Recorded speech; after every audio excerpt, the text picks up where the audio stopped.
Welcome to this special edition of the True Way Church and Solomon's Temple Church Thursday night Bible study.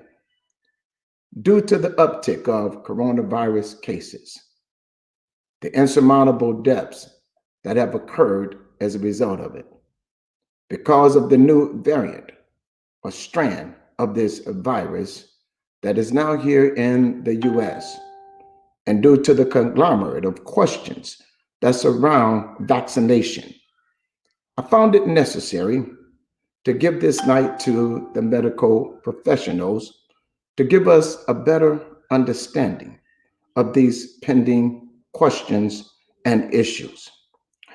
These distinguished panelists just happen to be my daughters in the Lord, and I must say that I'm proud of each of them. So without any further ado, I would like to introduce to some and present to others the moderator for this discussion, Dr. Keita Williams. Well, thank you so much, Bishop Davenport, and it's certainly a privilege to be here. So sorry that we even have to do this right now. It's the circumstances that we have all found ourselves in at this moment. But I just want to say hello and God bless you to the audience who is listening tonight. And thank you all so very much for joining us.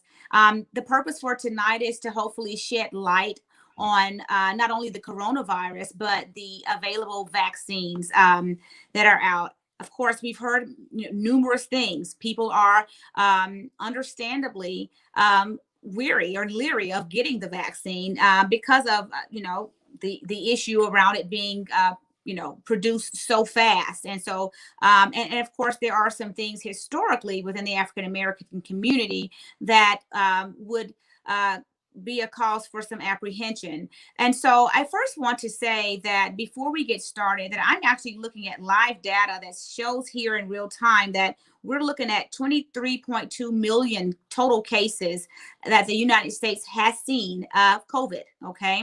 And to date, the United States, unfortunately, we've seen 386,000 people to die with the coronavirus.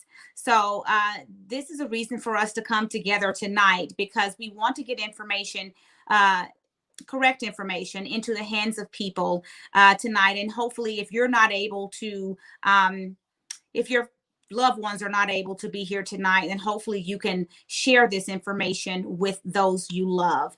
I want to also let you know that the coronavirus is something that we've been dealing with, unfortunately, coming up on a year now. We're in January, and just to think, I know 2020 seems like a blur, but we've dealt with this since February of 2020. And so without any further delay, what I want to do is I have a couple of my colleagues here tonight who will be discussing the coronavirus as well as the available vaccine. And they're going to discuss this from the perspective of how they see coronavirus in their patients, how coronavirus is showing up where they are, be that in the family medicine practice or in the emergency room. Because let's face it, the frontline workers are the ones who are having to deal with the patients who come in, having to diagnose COVID, having to help them make those decisions regarding and help them to better understand the vaccine. So without further delay, what I first want to do is I am so pleased to be able to introduce to some and to present to others the first member of the True Way Church, actually, Dr. Annie Riley Bussey. So she's here tonight, and she's going to start off just by giving us some information as to what she is seeing in her practice. But just a bit about Dr. Bussey. She's a family medicine doctor. Currently, she's providing care to a very special group of patients in Fayetteville, North Carolina. She has a passion for many things, including women's health, mentoring, scrapbooking, writing, as well as spending time with her granddaughter, Anaya. Now, Dr. Riley Bussey is the author of Honey, I'm Not Crazy, I'm Just Menopausal. And she's the founder of Anaya's All Natural Body Butter, a joint venture with her granddaughter. So at this time, Dr. Bussey, we welcome you. And I just want to hear from you, COVID, from your perspective and what you're seeing in practice. Thank you so much. Hi, as Dr. Keita said, I'm Dr. Riley Bussey, Annie, because I'm so informal. But 2020 started off really bad for me anyway, because I just lost my dad the end of December, and starting off the year was just bad anyway. And so over the course of the beginning months, we didn't hear anything about any kind of viruses or anything like that. We were thinking it's going to be another year like any other year. But come February, March timeframe, we start hearing about it. And by the time April set in, where I'm working now at Fort Bragg, I actually see active duty soldiers and their family members, primarily of their family members. We went on a what we call a virtual, where we stopped seeing patients in the office until we were able to get a handle on what was happening. The coronavirus took us by surprise, took everyone by surprise. We didn't think that it would be as deadly as it turned out to be. And I'm sure that many of you have lost a loved one or know someone who have died from complications of the coronavirus. So, and it's not, it doesn't matter what ethnicity you are. It doesn't matter what your background is. It doesn't matter whether you're rich or poor. It can affect anybody. And that's what we need to be aware of. One thing that I learned, that just like everyone else, is that once we start learning or knowing a little bit about the virus as it progressed, we began to take actions according to what we were hearing. And everything that we heard may not have been the right thing to do, but when you don't know what to do, you tend to do what you think is right based on what the media is telling you. So, I guess for me, one thing that I did, I can say, is that I was infected, myself. And I realized the importance of, making sure you're protecting yourself and doing what's right, like washing your hands and wearing your face mask and things like that. I think that is really important. Unfortunately, I think with my daughter, she probably didn't wear a mask, and she came home and went straight to her room. She said she wasn't feeling good, so we were like, okay. She thought she had strep, and we're like, okay. So she asked me to put her on antibiotics. I was like, okay, I'll start you on antibiotics, and and then it's so weird that couple days into it, the Lord just woke me up. He woke me up and he said, go anoint her with oil right now. And I said, okay. I'm thinking, all right. So I go in the room and I anointed her with oil. And as I put my hand on her neck, I mean, she was so hot. She was burning up. And I looked at her and I said, you need to go get tested. And you need to, so we talked about precautions and things like that she needs to do. Unfortunately, living in the same house, I mean, I wasn't going to wear a mask in my own home, but we did separate. She had her own bedroom with her own bathroom. But unfortunately, I did get coronavirus. I tested positive for it. And thank the Lord that, my symptoms were very mild. But I'm just, I'm glad that it happened so that I can share with others my experience, as well as letting them know the importance of protecting yourself and protecting your loved ones.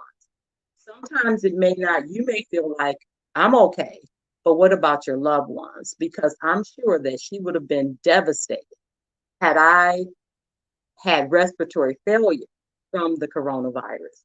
I'm sure she would have. But unfortunately, and had I did develop that, I'm sure, it's not, she would have looked back and said, I should have been more careful. So I'm here to say, to be careful, make sure that you are protecting yourself. We should have been washing our hands anyway. Like that's the first thing I tell them all the time: wash your hands, wash your hands, wash your hands. So we should have been doing that anyway. But make sure you're washing your hands. Make sure you're wearing your mask. Make sure you're not going places that you really don't need to go. Sometimes we go places where we just want to go. And in this day and age, right now, with everything that's going on, maybe we should consider just going to places where we need to go. In my practice, I'm seeing a lot of positive patients. Uh, we have started the vaccines, and so all of the healthcare or first line workers, they were given their vaccine first, and now they're in the phase where they're getting the second part of it. I personally opted out not to do the vaccine for certain reasons, but it is individual. You have to weigh your risk. You have to talk to the Lord about what what God wants you to do. You can't just do it based on anybody else or base everything on that, because God says, you talk to him, he'll tell you just what you need to do. So right now we're seeing patients, we're seeing some side effects. Fortunately, we haven't seen any major side effects from the vaccine. We are seeing more mild cases where they have flu-like symptoms for, maybe two days at the most. We haven't seen any, respiratory failure from the vaccine. So all of the things, all of the side effects have been very mild. And so when my colleague comes on after that, she's going to do a really good presentation of, she has a slide presentation to do, and she'll go into detail about more of that. But I'm just here to say that it's real. This year, 2020 is going to be just like 9/11 in 2001. It'll be a year you never forget. The one thing for me from a spiritual standpoint is that God has not given us the spirit of fear. So we cannot walk around being fearful. We have to know that we have power. We have power because of who we are, because of God who lives in us. And God says that he hasn't given us that fear. He told us to fear not and be not dismayed. You have to trust him and know that he is in total control of every situation. So from that perspective, that's how I live my life. I live my life, and even when I go to work, I get patients who come in. Example, today, I had a young lady that came in, lost three members of her family over the past month to coronavirus. Had an opportunity. I asked her, I said, can I pray for you for peace, for comfort in your spirit? I can't tell you I know what you're going through, but I can tell you I understand.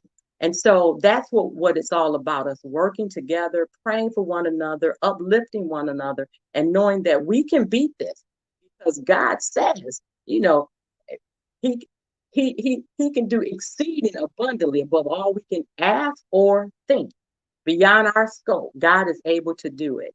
So I'm just here, I'm ready to answer any questions that you may have. And just to let you know that God is still in the business of healing. He's still in the business of deliverance. And this coronavirus will not beat us. We got the power, and we will overcome. And that's awesome. Any questions that you may have, I'm here to answer.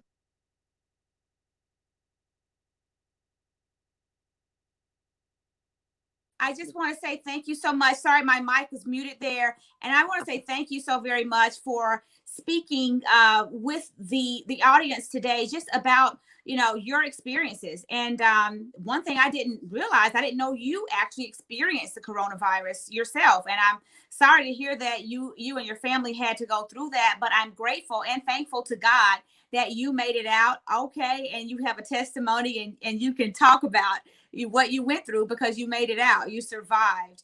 And so I just want to say thank you so very much. At the end, we will have a time for questions. And I just want to talk to everyone who's listening tonight to say that please don't forget to type in your questions. You have questions, and questions will come as you hear the speakers tonight. Facebook Live gives you the opportunity to type questions into the chat. And as you do that, I'll be able to see your questions. And at the very end, we will definitely be addressing those questions. So this is your time to ask those questions. Okay. Well, now we've heard from Dr. Bussey, and thank you so very much for giving us that your perspective on what you're seeing out in the field, essentially. But now we have Dr. Molly Williams. She's back with us this time because, as you know, this is our second COVID panel. And so Molly Williams is a graduate of Meharry Medical College, and she is from Brooklyn, New York, but she came down to Meharry Medical College for medical school. And at that time is when I had the pleasure of meeting Molly. And she was a member of the True Way Church. And so she was a church member of mine, a very dear, I call her, she's a sister and a friend. But more about her is that she completed her master's degree in public health at SUNY Downstate School of Public Health in Brooklyn. Dr. Molly Williams is a board certified emergency medicine physician, and she's an active member of the American College of Emergency Physicians and the American Academy of Emergency Medicine. So right now, without any further ado, we're going to call on Dr. Molly Williams to give us a COVID update. Thank you, Dr. Keita Williams. Hello, everyone. It is great to be back to talk to you all. I think the last time that we spoke, I spoke to you about, or from a perspective of New York City, and how COVID affected us here. Tonight, I wanted to talk a little more about kind of the community at large and how COVID has affected us, and not just COVID, but to sort of ameliorate or to take away some of the fears that we may have experienced because of this pandemic, thinking that nothing like this has ever happened before. And how are we going to recover and get through these things? So we'll go on from there. So in the beginning, God created the heavens and the earth was without form and void. And over the ensuing days, God did wonderful things. He gave light to the earth, and he gave us dry land, and he put, beasts to walk on the earth. He allowed the fowl of the air to fly, and he put great fish in the sea. And in addition to that, right, he created man, right? He created man. And with Adam, there was then Eve. And somewhere around a little less than a century ago, there was 1.8 billion of us human beings roaming the earth. And we weren't roaming this earth alone, right? So there were the beasts of the air, there were the fowl of the air, there was the beast on the earth, there were the fish in the sea, there were the creepy crawling things, there were bacteria, there were viruses, there were fungi then. And we continue to multiply to now more than 7.8 billion people on this earth. And so I bring that up to bring to point that despite all of these things being on the earth and they've been living with us, we've been going back and forth with this war between the things that we can't see, which are those bacteria, those viruses, those funguses, and our health. We've been going back and forth battling. So more than 5,000 years ago, there's a tale in China about an epidemic that affected a town where almost all of the townspeople died, and they still don't know what caused it. Probably the most astounding of all of the early pandemics was the one that they documented the most, which was during the Peloponnesian War, about 430 years before the birth of Christ. And this is cited as the first pandemic in history. During this time, more than 30,000 Athenians died. And you might be thinking to yourself, okay, 30,000 people, that's not a lot. But if you think about the fact that your entire populace is maybe 45,000 people and 2/3 of those people die, that's a big deal, right? And even to this date, they still don't know what caused all of these deaths. So as we move further into history, we can go to the next slide. As we move further into history, there were a lot of other epidemics and pandemics that occurred, but probably the most notable of all pandemics was the Spanish flu of 1918. During this time, there were probably about 1.5 to 1.8 billion people, and that's what we talked about before, living on this earth. And of those 1.8 billion people, 50 million people worldwide died from the Spanish flu. Of those 50 million people, more than 600,000 of them were within the United States. More recent, we've seen SARS outbreaks. So the more recent one being the SARS outbreak of 2003. And remember, COVID-19 is a SARS virus, right? During this time, again, another pandemic, but a little more than 8,000 people affected, more than 774 deaths worldwide. And you might be thinking to yourself, well, why is it that I don't really remember this outbreak? Well, that's because no one in the United States died from this severe acute respiratory syndrome caused by SARS. Something that may be a little more noticeable to you, or something that you might recall a little bit more, would be the swine flu of 2009. Again, caused by the same virus that caused the Spanish flu, H1N1. And during this pandemic, right, that started in March, right, if you think about it, we started to see a few more of our cases blossoming around March. And what happens in March, right? It starts to get a little bit warmer. We start to get outside a little bit more, right? We're around people. We want to get out and we want to get active. And so that's when it starts to spread. This is when diseases start to spread. And of that, more than 7 million people were affected worldwide. And depending on what sources you look at, you might even see where up to 1.4 billion people were affected with H1N1 or with the swine flu. Of these 700 million people, more than 284,000 people died all across the world. 59 million Americans were affected with the disease, and more than 12,000 deaths within the United States from H1N1. And so now here we are in 2019, seeing about the same thing that we saw in 1918, right? To date, we have more than 91 million confirmed cases of COVID-19 across the world. I don't think that there are very many countries that have not been affected by this disease. And of those 91 million people, almost 2 million deaths, 1.97 million people have died worldwide. And of all of these cases, more than 381,000, I believe it's somewhere around 386,000 deaths in the United States to date. And mind you, I think I prepared these slides about a week ago, maybe not even a week, probably like 2 or 3 days ago. And so look at how the numbers have grown so very quickly in just a few days. So just to remind you a little bit about what we're talking about when we talk about coronavirus. So coronavirus is the SARS virus, or the SARS-CoV, the SARS coronavirus, or severe acute respiratory syndrome caused by coronavirus, that was new in 2019. And that's where we get COVID-19, or the novel virus for 2019. So remember, viruses aren't new, neither is coronavirus. Coronavirus has been around for lots of times. And just like we have a new strain now, COVID-19 was the new strain in 2019.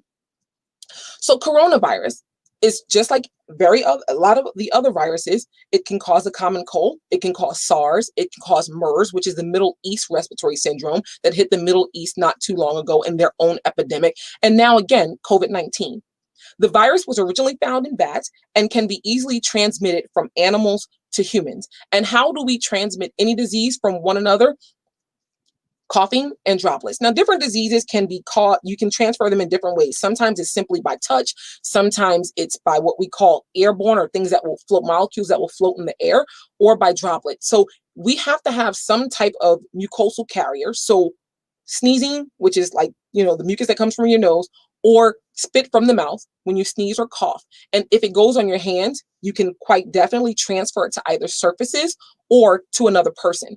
Or if you don't cover your mouth when you cough or sneeze, the person near you right? Less than 6 feet. This is why we talk about being distancing yourself more than 6 feet. If you're less than 6 feet, it's quite possible for you to inhale those droplets. And inhaling those droplets will cause that upper respiratory illness. And in some cases can be very severe to where you may need to be on life support, to be on a ventilator, having machines to breathe for you. And so that's where the concern for this disease comes in. So unlike the flu, right? Like influenza, flu, there is absolutely no treatment. But now we have a vaccine. And so let's talk a little bit about the COVID-19 vaccine. Right? There are lots of different types of viruses. And I know some people are saying, well, I don't want anyone injecting live virus into my body. Well, that's not what the COVID-19 vaccine is. And we'll talk a little bit about that in a minute. But if you can think about, if you have children that are school aged, or even yourself, you've received vaccines in the past, right? And I know you might be saying, well, I've never had any live anything in my body through a vaccine.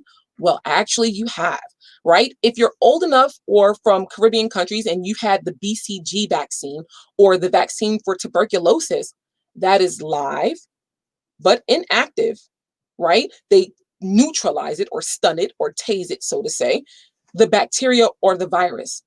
Measles, yellow fever, rotavirus, polio vaccine, live attenuated vaccine. If you've had it, you had it, and you realize that you are still here, you're still living, and you're still kicking, right?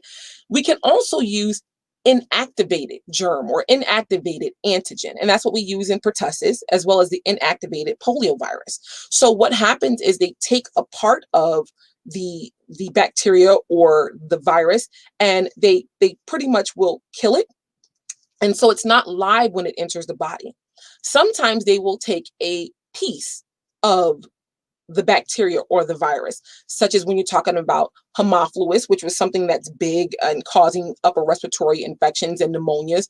Even the pneumococcal vaccine, the vaccine that you receive for pneumonia, for your pneumonia shot, and then pertussis, which is part of when you get tetanus, diphtheria, and pertussis shot, when you get your Tdap, like if you get a cut or something and you get a booster. And then there are the vaccines that are used, we make them from toxins, or there's a byproduct. So it doesn't involve the bacteria or the virus at all. It's just a byproduct that is formed by it, and they use it to make the vaccine. So COVID-19 vaccine, and there's 2 of them currently FDA approved within our country.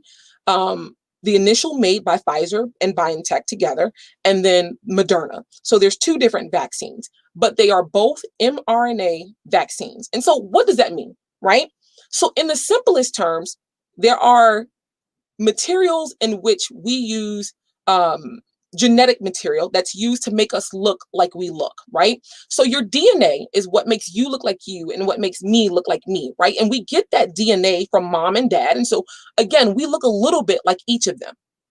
But within each of these sort of codes, or this genetic code or this DNA, there are little messages that say, this person should have blue eyes. This person should have brown eyes. This person green eyes. This person blonde hair. This person red hair. This person brown hair.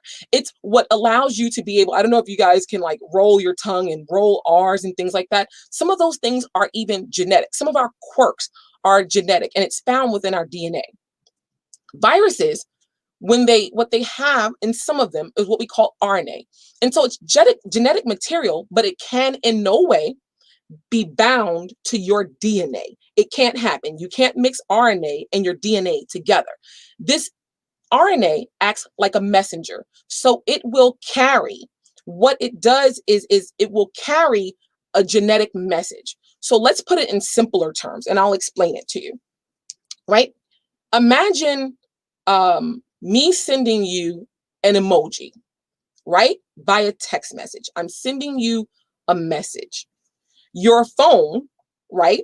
Or the way that message is sent is then sent to your phone. Your phone interprets, and then you see the emoji that I sent you, right? The emoji doesn't become a part of your phone because it's sent, right? It's just simply a message that you can then see. Now you can take that emoji and you can add words to it, right? Like, wow, I loved that hamburger, right? You're taking it and you're taking the first message that you got, and you're making another message. So what your body does is when we give you this little bit of material from the and I'll talk about it a little more when I have a picture, but just to kind of quickly go over, and I'll actually Elder Parrot, can we go to the next slide and then come back? Okay, so here's a picture. So what happens is, again, you're taking out a little piece of the message, and you're giving that piece of message to your body. Anything that you eat, drink, or are exposed to, if your body doesn't like it, it causes an immune reaction, right? And what happens in an immune reaction is your body is saying, this thing is foreign and I need to fight it. And so what it does, if you're exposed to something, is your body sends out these fighter cells called T cells. And then they also will start to then form antibodies. And what these things do is the next time your body sees that thing that's foreign, it runs to it, it attacks it, and it kills it. If you've never been exposed to it, then your body is weak and slow to responding. So imagine chickenpox, right? Back in the day, before there was a chickenpox vaccine, your mom or dad would send you in the room with someone else who had the chickenpox so that you as a young child could get exposed. Once you got exposed, your body then made antibodies, right?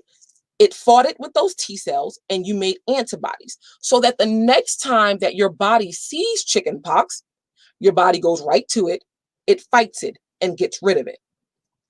So the way that this mRNA vaccine, or the way that the COVID-19 vaccine is made, is you take that genetic material, and that material is only for those little spikes. If you can see where it says spike protein, it's on the outside, right? It's on the outside of the virus, not on the inside. And what it does is it takes a little piece of that message and it gives it to your body. So now when your body sees that spike or it sees that little message, your body knows, go to it, fight it, don't take it up. We don't want it. It doesn't belong here. And that's the way most vaccines will work. You either take the live virus, you take the dead virus, you take the toxin from the virus. You're taking something from that bug and you're showing it to your body so that your body can then recognize it when it happens. And that's what allows you to, once you've been vaccinated, even if you come in contact with somebody who has that disease, your body will immediately recognize it as foreign and not take it up. And so that's what vaccines will do. And that's the way this vaccine works. So even though it's taking a part of the actual virus, a part of the cell itself, it doesn't integrate that into your body. That piece of information, once the body uses it to make those antibodies, it breaks it down just like it does everything else in the body and gets rid of it. Elder, can we go back to the other slide? So the way that the vaccinations are given is that they're given over 2 separate injections. The Pfizer vaccine, you'll take your first vaccination on day 1. 28 days later, you get the second. The difference is with Moderna is your second shot is a little bit shorter. So day 1, you get your first injection, and then 21 days later, you get your next injection. Now, there are some people that probably should not take this vaccine. If you have an allergy to a compound called polyethylene glycol, and if you've never had it, don't worry about it. Most of the time you'll probably see it in there's like certain laxatives and preservatives and things, which is why they'll tell you if you've ever had an allergic reaction to another vaccine, then you probably shouldn't get vaccinated. An allergic reaction, meaning like not side effect, but where you've gotten hives, lip or tongue swelling, those kind of things. If you've had any of those, and allergic reaction is like that, the same reaction that you have if you're allergic to peanuts or shellfish, right? It's not fevers, chills, and body aches. That's a side effect. But lip, tongue, face swelling, shortness of breath or wheezing that you don't normally have, hives, feeling lightheaded. If you have had any of those things with a vaccine, you should not take it. Again, there are probably still other people that may be allergic to it. But again, it's with every medication, with every vaccine, we don't know until enough people take it. So again, I think there still should be you should still talk to your doctor and make that decision together. But I think it's important to have as much information. So I actually took the vaccine, and with my first administration, I felt absolutely nothing. I had no arm soreness. I felt nothing. I was great. Life was good. I went on about my business. 28 days later, I took the second shot of the Pfizer vaccine, and I did exhibit just about every single one of the side effects. The side effects usually will last somewhere between 24 and 48 hours. And what I experienced was at the injection site, like with most injections that you'll get, either if it's pain medicine or when you go to your doctor, you get a shot, you feel sore in the arm and you have pain at that site.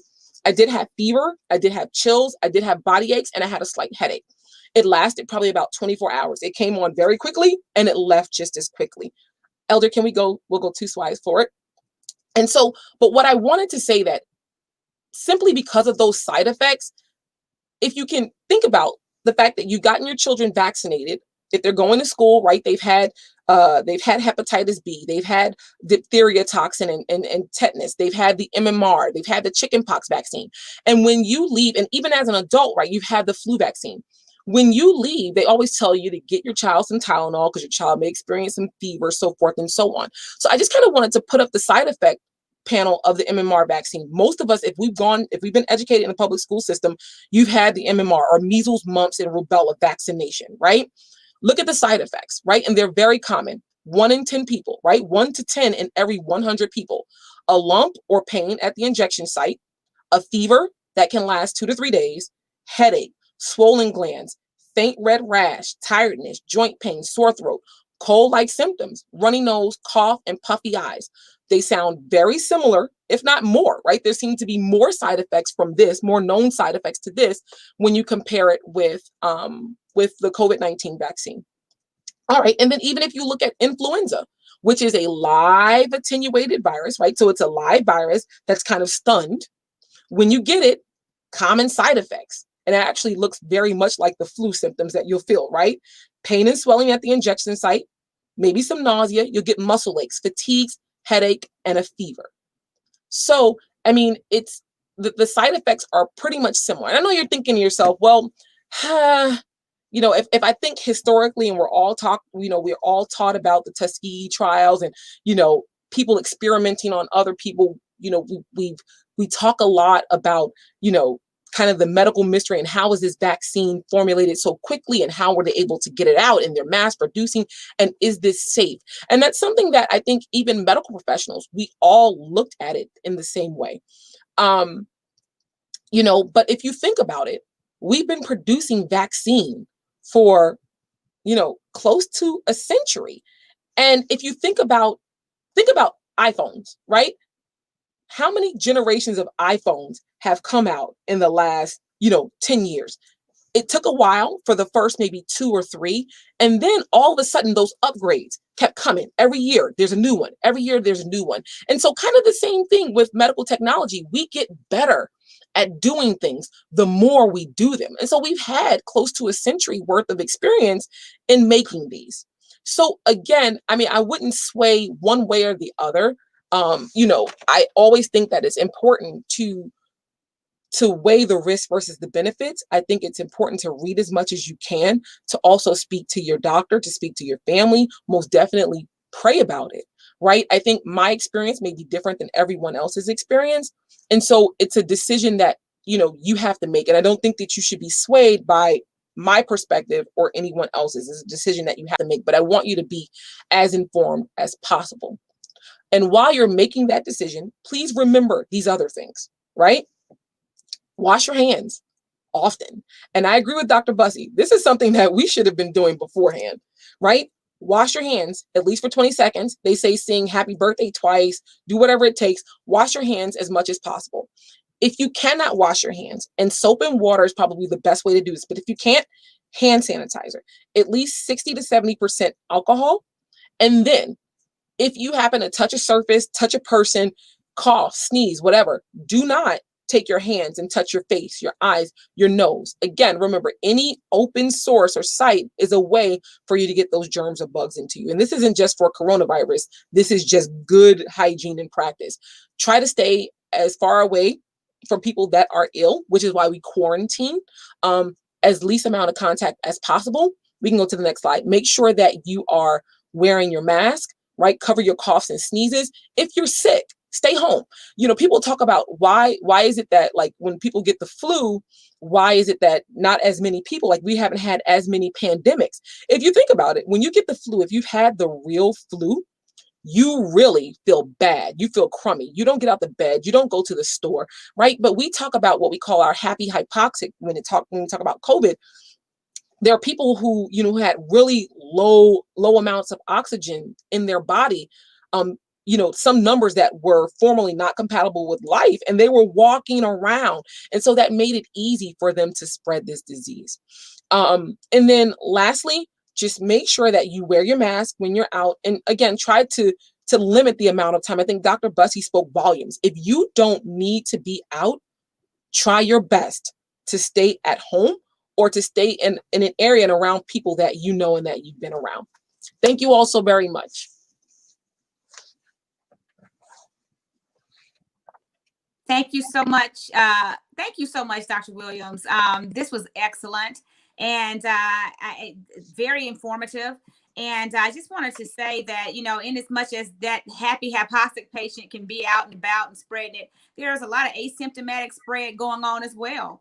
And so you have patients who have COVID, they don't realize it, and then they're going to go to their family's house, for a gathering. And so there's so much spread that's happening within homes, just from people visiting family members. And unfortunately, that's where we're seeing a lot of the, the spread of the COVID is happening there. So thank you so very much. So at this time, we have some questions. We have some questions that have come in from both Facebook as well as YouTube.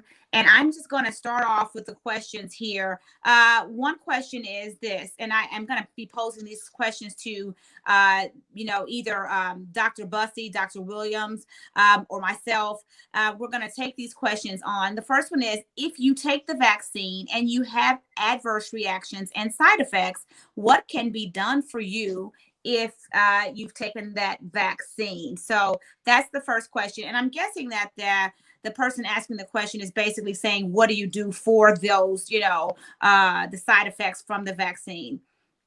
I too have had the vaccine, and I haven't had my second one yet, but my husband has, and he was out like for 24 hours, just like you. So does anyone want to take that question?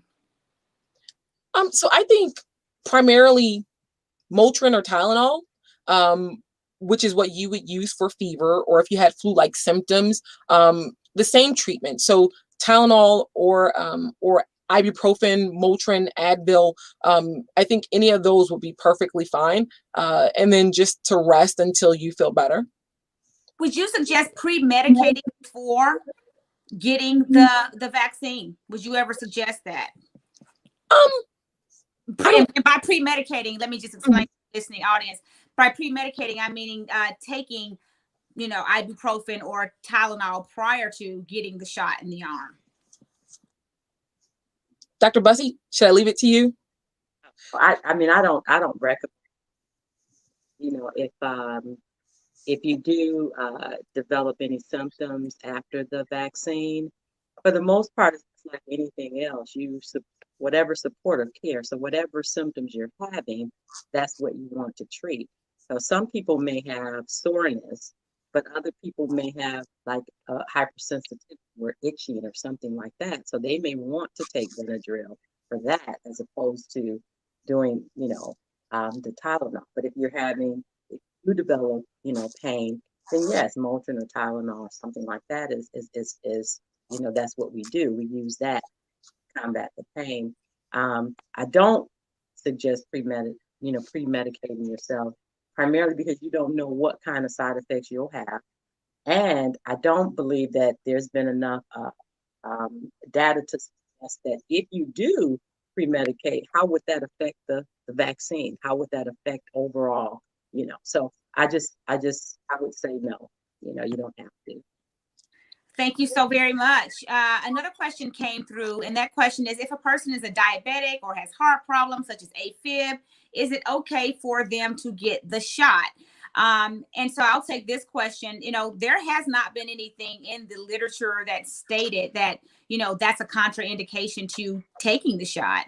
And so, I mean, just basically what the things that Dr. Molly stated, that, where there's reason for us to kind of pause for a second would be the individual who has a history of, allergic reactions and allergic responses to the vaccines that they've had in the past. They've had some kind of anaphylactic reaction to a vaccine in the past, or they're having some type of allergy to polyethylene glycol. But as far as someone with diabetes or hypertension or whatever, it's not a contraindication to you taking the vaccine. So yeah, I will say most of the. Oh, I'm sorry, Keita. No, I'm sorry, Dr. Williams. I will say that most of the studies, like when you look at the study populations, privy to FDA giving approval, Right. a lot of these studies were done. They included people with comorbidities because they wanted to make sure that they wouldn't have. And again, it's not a huge population, right? It's not everybody. We don't have tons of data. We don't have years of studies, but for what they've seen, they have included people with asthma, diabetes, hypertension, AFib from the study population that they looked at. So they tried to include as many people as possible. That's good. That's good because it kind of helps to quell those fears as well. So another person has a question saying that they're allergic to penicillin. So should they avoid the vaccine? No. I mean, there's no data suggesting that if you have allergies to penicillin, that you should stay away from the vaccine. I mean, if you think about it, even with Dr. Molly's presentation regarding the different viruses that have been around, and we've been vaccinated with certain viruses like the measles, mumps, rubella, things like that.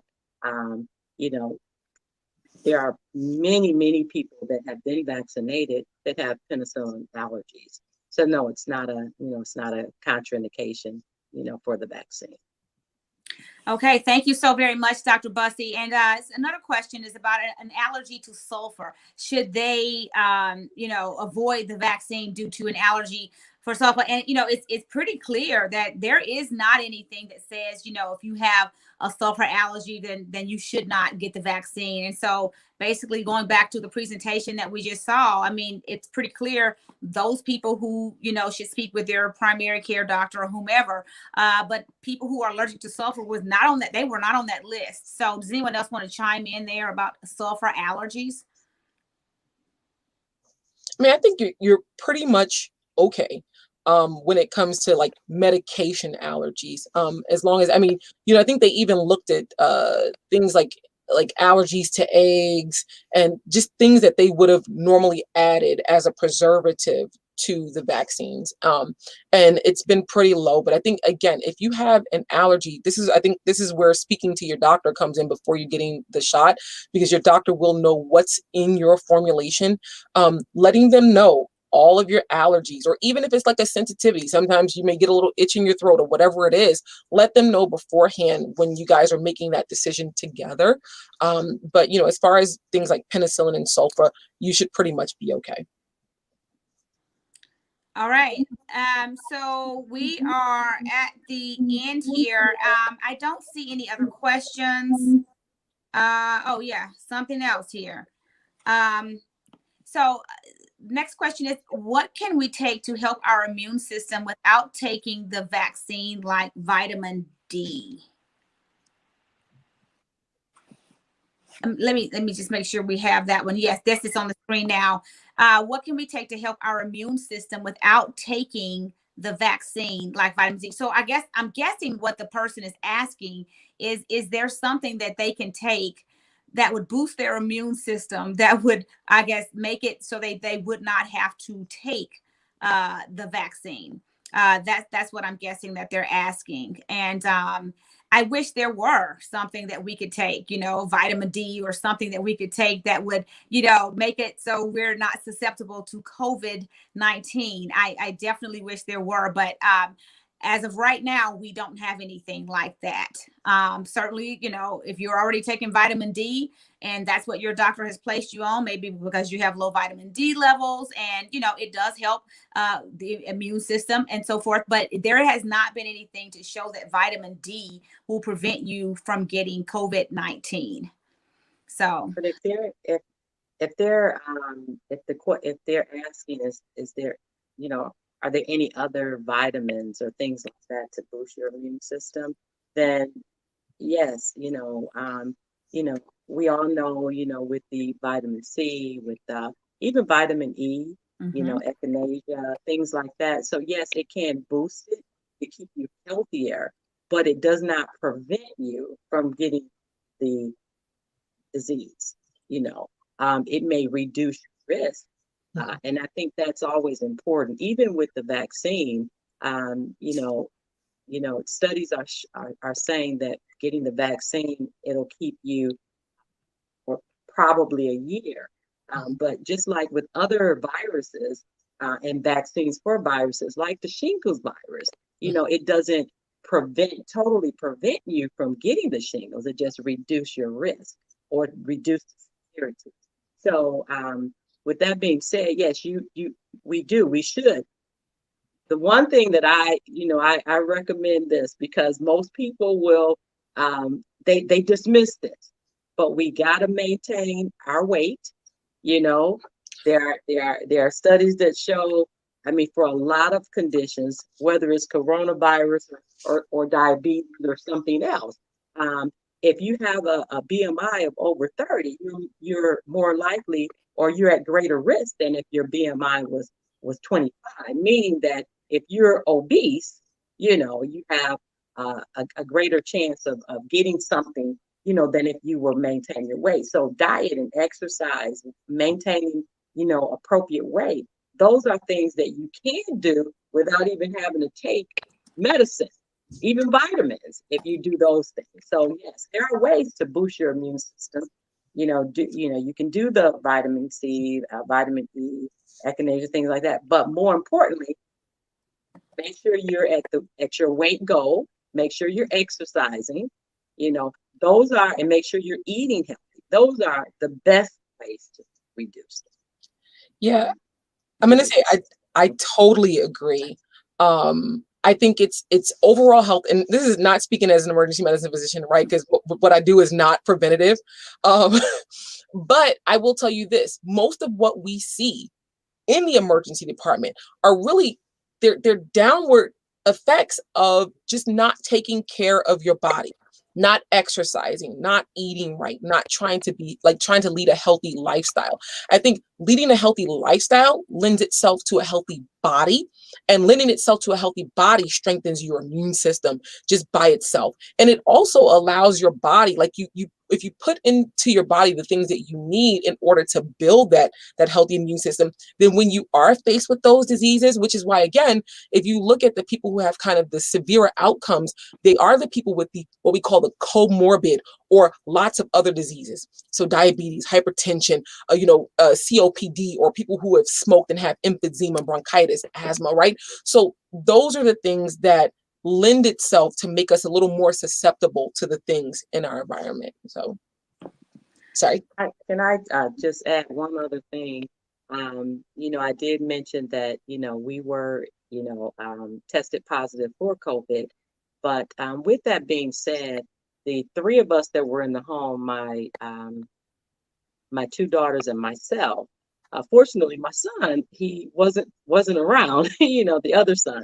But anyhow, but I will say, I believe not just, I believe that God kept us. That's the first and foremost. But I also believe that, because all three of us exercised regularly during that time, even when I tested positive and had symptoms, I got out, I walked in the neighborhood, I walked outside, got fresh air, and I still walked my 2 miles. So I think that, again, with your health, you gotta exercise, you gotta eat right, things like that. And I think that, again, that overall, that's what really helps reduce your risk for a lot of conditions that are there. Excellent, excellent. Okay, so I know we're getting near the end. There are a few more questions, and we just kind of want to get those out, and maybe we can just give a quick answer to these. One question is, do you get the vaccine in the same place? I'm guessing they're asking, do you get the vaccine in the arm? And so the answer to that is yes, in the deltoid muscle is where that's administered. Another question is, has anybody they're saying do you get the vaccine in the same spot? And I don't know if they're asking, do you get vaccine number 2 in the same spot as number 1? I know you get number 1 in the deltoid. I got mine on the left arm. Molly, when you got your second one, did they do it in the same left arm or did they do it in a different arm? They let you choose. It's either arm you want. They usually try not to do it in the arm that you write in, Yes. that you write with, and just because it's going to be sore, but it doesn't really matter. Okay, excellent. So hopefully that answers that question. Another question is, has anyone died from the vaccine? That's been a question. I think a couple of people asked that question. Go ahead. I don't know of anyone. No, go ahead. Dr. Molly. No, I would say I know that there was a report of a physician that did die shortly after getting it, but it hasn't necessarily, he died from an unusual blood disorder, but it hasn't necessarily really been tied to the vaccine itself. And from the results that Pfizer and Moderna put out, no one died within their trial period. Right. That was a doctor in Florida who passed away. Right. And so anytime they're doing these trials, anything that happens to a person during the trial gets blamed. The medicine gets blamed for it, So I think that's just one of those instances. So thank you so very much for answering that. Another question, have you known any knowledge that zinc is something that can help your immune system? Yes, that is another one of those that can actually, benefit the immune system. I think we lost Dr. Williams. But yeah, I mean, again, eating balanced means getting all of your vitamins and your minerals in, right? Because what vitamins and minerals do is they're part of the building blocks of what makes our body work. So it's almost like even just iron, right? Something as simple as iron. You need iron for red blood cells. Your red blood cells are the things that help when we talk about anemia, they help to carry oxygen and energy to the rest of the body, right? And so whenever you don't have enough of that iron, and you're not able to make enough of those red cells and you take away that carrying capacity, then you start to feel fatigued and weak and tired. So again, I think there's downward effects. So eating a balanced diet, I think making sure that you have all of your minerals and your vitamins in. I mean, having too little or too much of vitamins can be, disastrous in either way. But making sure they're balanced is a good thing. So I don't think that it can be harmful to take zinc or to make sure that your calcium, your phosphorus, to making sure your vitamin C, your vitamin D, your A and E, we need them all in order to make our body function properly. Also understand that if you do have medical conditions and you're on medications, you do have to be careful about supplements as well, because we all supplements have not been FDA approved. So they've not been, studied along with other medications that have. And so there is a risk that there could be a potential interaction, whether making your medication ineffective or not. So that's one thing that, I always recommend patients eat in a balanced meal, as Dr. Molly said. If you're low in vitamin D, don't rush to take a vitamin D capsule, but look at foods that are rich in vitamin D and then try to eat that, because those are the things that, it gets absorbed better. And then you don't have to worry about the inner material that's in that pill that you're taking. So if you're eating the proper foods, you can get your vitamins and you wouldn't need to have supplements.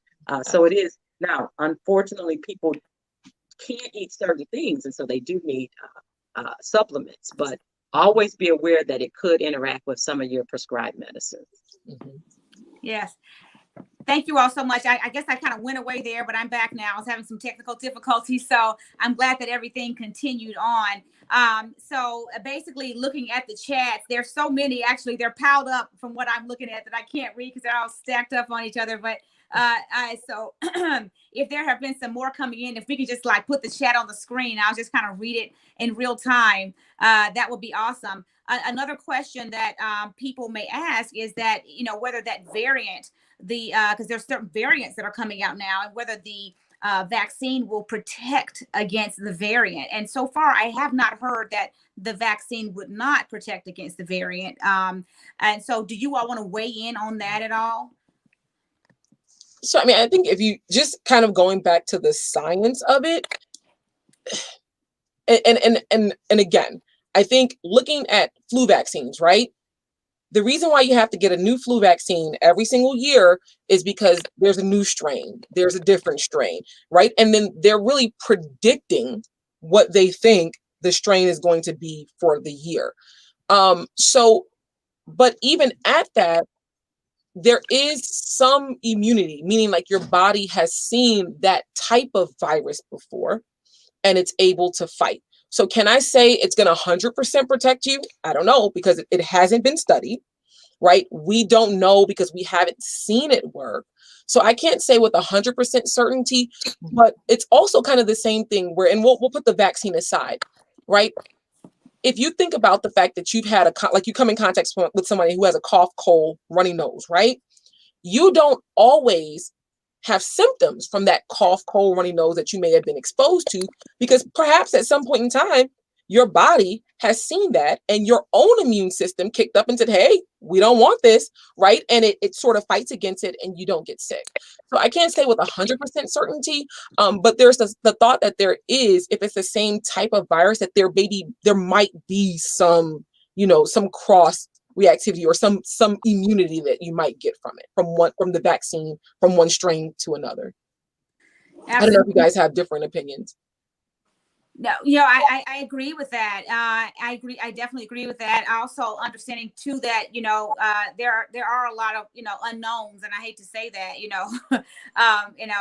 but there are some unknowns, but as of right now, right. If it's similar to, coronavirus, then absolutely it's going to recognize it and say, hey, we've seen that before. And, eventually basically the antibodies are built up, because you've received the vaccine, and you should be fine. Moderna just released some information today that their vaccine should actually be beneficial for, we're looking at they're saying up to a year. And so that means basically giving immunity for up to a year. So that's the Moderna vaccine. So at this time, is there anything else that you all want to say? Oh, there's one more question, and I'm going to say this one. If you've had prostate cancer and or if you're diabetic or you have kidney issues, should you take the vaccine? So anybody can take that question. Essentially, we've pretty much gone over who shouldn't take the vaccine at this point. But does anyone want to take that? If someone has had cancer in the past, kidney, diabetes, anything like that, kidney disease, diabetes. I don't see that there's any no contraindication to, receiving the vaccine, except if you have a situation where you have had an allergic response to a vaccine in the past. And by that meaning, an anaphylactic, reaction. Any more that anyone wants to weigh in on that question? There's no contraindication. Matter of fact, it's those people or patients, if you will, comorbidities like that they're really pushing, because those are the ones that are more susceptible to developing the severe symptoms. So those are the ones that they really want to have the vaccine. So no, if you have those comorbidities, those cancer, diabetes, especially uncontrolled diabetes, congestive heart failure, if you have COPD, all those things that can be life-threatening to you, whether the virus is here or not. Yes, those are the ones that it's kind of targeted to. Right. And the person is asking now, or heart failure. So the same with that too. The vaccine is targeting people who have, those kind of comorbidities, the heart failure, the diabetes, all of that. Those are the people who are most at risk for getting COVID because, so this vaccine was tested utilizing people like that. And so it is safe for you as well. Okay, any more questions? I don't see any more that have come on the screen at this time. And we were actually we're 8 minutes past the hour. Thank you both so very much. Hopefully this answers the questions that were there looming around. And hopefully we're all, everybody feels better now about the vaccine. So without any further delay, I want to continue to say thank you, and also thank you to our engineer working on the scenes in the background, doing an amazing job, Elder Mark Perry. Thank you so very much for that. Elder Mark Perry II, rather. Thank you so very much for that. And now, Bishop Davenport, we do turn this back over to you, and thank you for giving us the opportunity to demystify the COVID vaccine. Thank you. Dr. Keita Williams, Dr. Molly Williams, and Dr. Annie Bussey, thank you for taking time out of your busy schedules to share this pertinent information. This information that you shared was certainly insightful and delightful, and I pray that everyone has been blessed as a result of it. To Elder Parrott, thank you so much for working behind the scene, as Dr. Keita Williams has stated. As a matter of fact, you contributed to the success of this broadcast. And to our listening audience, thank you for tuning in and offering participation by virtue of asking your questions. And I pray that you receive answers. I know I did. Well, before we close out, I want to call on Sister Payal to give us something that is very important, that is going to bless those in the Detroit area. Some might be wondering if you have coronavirus or not. Well, you can come to Solomon's Temple on tomorrow, and we're offering free testing. So, Sister Payal, are you on? Okay, you know what? She might not be on the live stream, so I'll go ahead and I'll make the announcement. For those in the Detroit area, we are offering free COVID-19 testing at Solomon's Temple, 2341 East 7 Mile Road, from 11 until 3 p.m. Okay, and notice I said free. In addition, we will be offering HIV testing, free blood pressure screening, and so much more. We have partnered with Wayne State University, Wayne Physicians Group, and Ford Motor Company to bring this to the community. And I'm just so happy that they have partnered with Solomon's Temple to bless so many. In addition to that, we will be passing out food boxes to hundreds of people. We're partnered with Forgotten Harvest, and they will be out tomorrow passing out boxes of food, or we will be out passing out boxes of food. So all of this is going on right together here at Solomon's Temple on tomorrow. So 11 o'clock, be out there for your COVID-19 testing. If you can't make it at 11, they will be there until about 3 p.m. I try to get there at about 2:30 because there's work that must be done, paperwork, etc. And it is their joy and our joy to give you your testing. I've been tested right there at Solomon's Temple. It's very convenient. I just drove up in the car. They did the test on me. I pulled up in my parking space and went to work. Yeah, just went right on in my office. It was nice. So thank you all so much. Then our Nashville location, True Way Church, will be giving out food boxes on Saturday from 10 on to 12. Okay, so that's our Nashville location. True Way Church, 2715 Clarksville Pike, will be giving out free food boxes to bless the community. In addition, we will be giving out oral dental care for those who need toothbrushes, dental floss, etc., and also personal hygiene care. Oftentimes we circumvent those things. We don't take these things seriously, but there are so many people who might not have a toothbrush or toothpaste or deodorant, soap, etc., might not even have food.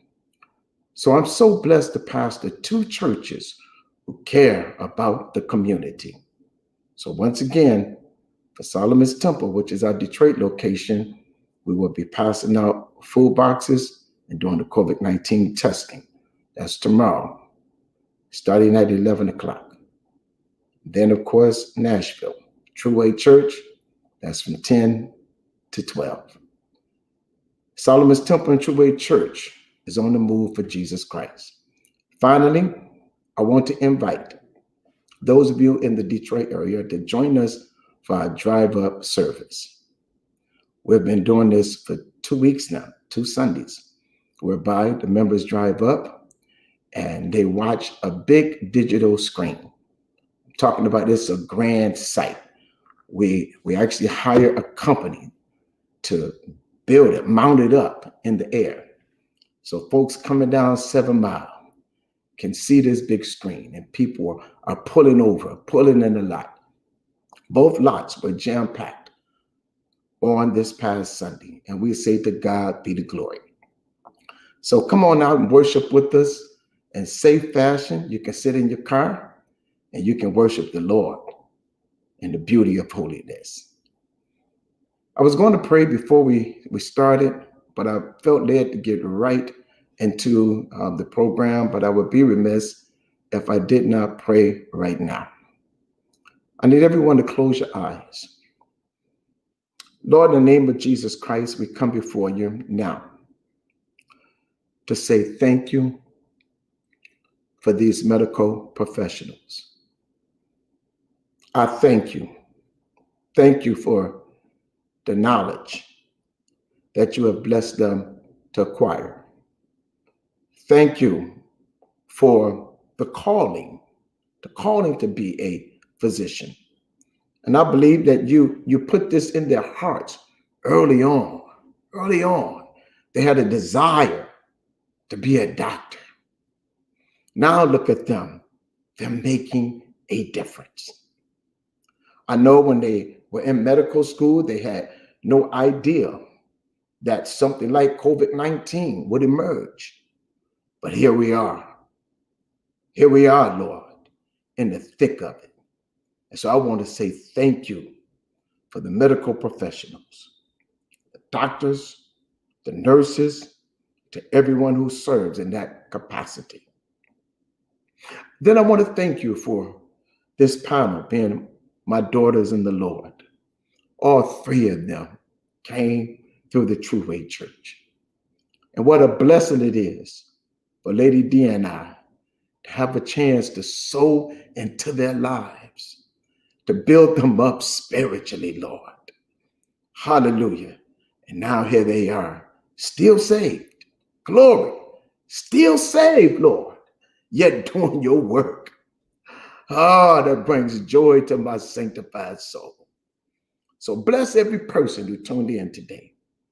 Then I pray for every person who has coronavirus, that you would touch their bodies. Touch their bodies right now in the name of Jesus Christ. For you were wounded for our transgressions, bruised for our iniquities. The chastisement of our peace was laid upon you, and by your stripes they are healed. Hallelujah. Not only coronavirus, but any other ailment, Lord God, both physically, but also mentally and emotionally. I ask you to heal right now.